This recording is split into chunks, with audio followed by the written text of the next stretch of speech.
정부의 ICT 기금은 산업진흥이라는 당초 목적과는 달리 산하기관의 예산 충당에 활용되고 또 중복 사업을 지원하는 등 문제점이 많았는데요. 때문에 기금을 통합하고 사업 구조도 개편하자는 목소리가 높아지고 있습니다.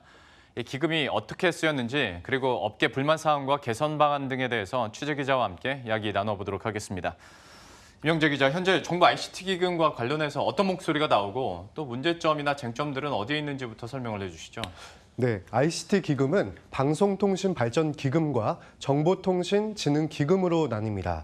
이들 기금은 ICT 산업에 종사하는 그 사업자들이 면허 취득의 대가로 내는 것인데요. 과학기술정보통신부와 방송통신위원회가 이 기금을 사용을 하고 있습니다.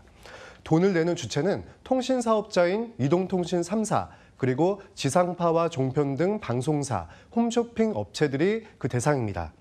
이 통사들은 정부로부터 할당받은 이 주파수 대금을 내는데 이 돈이 방송사보다 훨씬 큽니다. 문제는 이러한 정부 기금이 ICT 산업진흥이라는 목적하고 다르게 정부 산하 기관 등의 그 예산 충당에 활용이 되고 있습니다.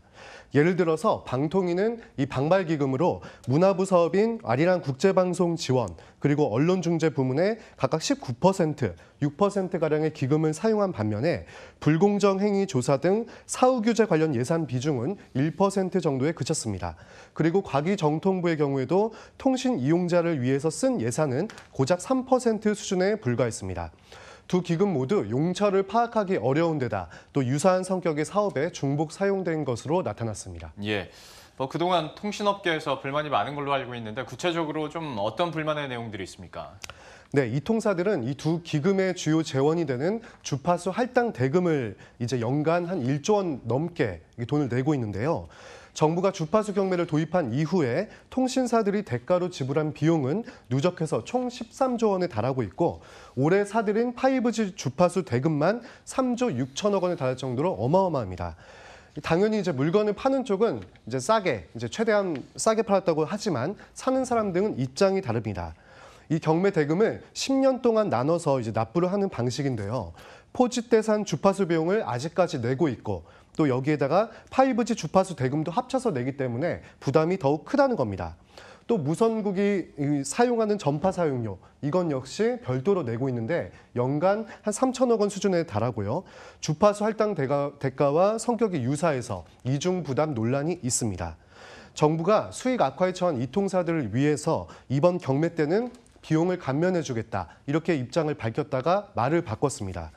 5G 주파수를 파는데 아직 5세대 이동통신이 도입이 안 됐으니 상용화 이후에 통신사들의 요금이나 실적을 보고 다음 경매 때부터 인센티브를 주겠다는 게 그 이유입니다. 5G만 구축 등 당장 돈 나갈 곳이 많은 이 통사들은 불만이 극에 달한 상황이고요. 게다가 정부에 내는 막대한 비용이 어디에 쓰이는지도 모르기 때문에 정확한 사용처를 밝혀야 한다고 주장하고 있습니다. 하다 보니까 ICT 기금 사업을 아예 개편하자라는 얘기들이 그래서 나오는 것 같은데 구체적으로 좀 어떻게 개편하자는 겁니까? 네, ICT 기금 관리의 효율성을 높이기 위해서 이 두 개의 기금을 하나로 통합하자는 법안이 최근 국회에서 발의됐습니다. 두 기금의 용도 구분이 어렵고 또 재원과 사업 범위 등이 유사하다는 점에서 기금 운용의 신축성을 높이고 또 탄력적으로 대응하자 그런 취지인데요. 지난 2008년도에 당시 정보통신부가 지식경제부와 방송통신위원회로 나뉘면서 ICT 기금도 분리가 됐습니다. 그 이후에 10년 만에 다시 합치자는 건데요. 두 기금의 설치 목적과 재원, 용도 등의 근거 조항을 통합하고 명칭도 정보통신방송발전기금으로 하자는 내용으로 논의가 되고 있습니다. 국회의원의 말을 한번 들어보겠습니다. 미디어의 초융합 현상이 생긴 시대적 상황에 맞게 하기 위해서는 방송발전기금과 정보통신발전기금의 통합 필요성이 더욱더 요구되고 있을 뿐만 아니라 기금을 통합해서 이용자의 후생복지 그리고 비용 절감에 대폭적으로 쓰일 수 있도록. 자, 그런데 현재 상황을 들어보면 기금 규모 자체도 꽤 큰 편이고 그런데 이렇게 운영은 좀 주먹구구식으로 돼 있는 건데 정부에서는 이걸 좀 어떻게 보고 있습니까? 네, 정부도 이 기금 구조 개편을 비롯해서 최근 발의된 국회 법안에 대해서 입법 지원을 하겠다는 입장입니다.